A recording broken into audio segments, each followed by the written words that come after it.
that. Nick, two bills are being proposed by Pennsylvania Representative Clint Owlett.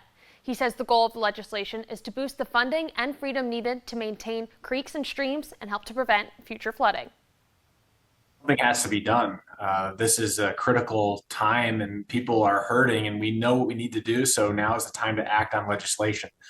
In the wake of two devastating flood events in 3 years, two new bills are being introduced in Harrisburg.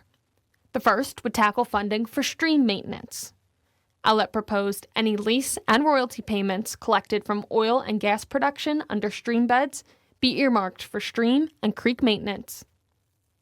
We know that there needs to be significant maintenance that happens on a routine basis, and it's not happening. And one of the things that we often hear is resources. How are we going to pay for it?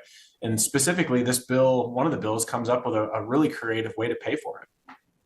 Owlett said he heard concerns from residents after the flooding took place, which helped shape these proposals. The second bill would allow emergency work to take place within 250 feet of a bridge, rather than the 50 feet the law allows now.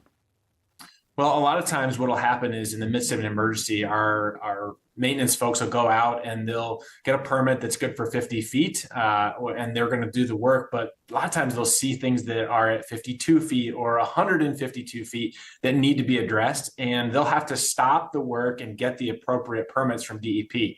What we're saying is, listen, in the midst of an emergency declaration, get the work done.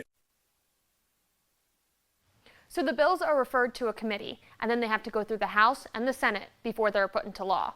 Owlett says if the bills don't get passed this session, they will be reintroduced again in January. Nick.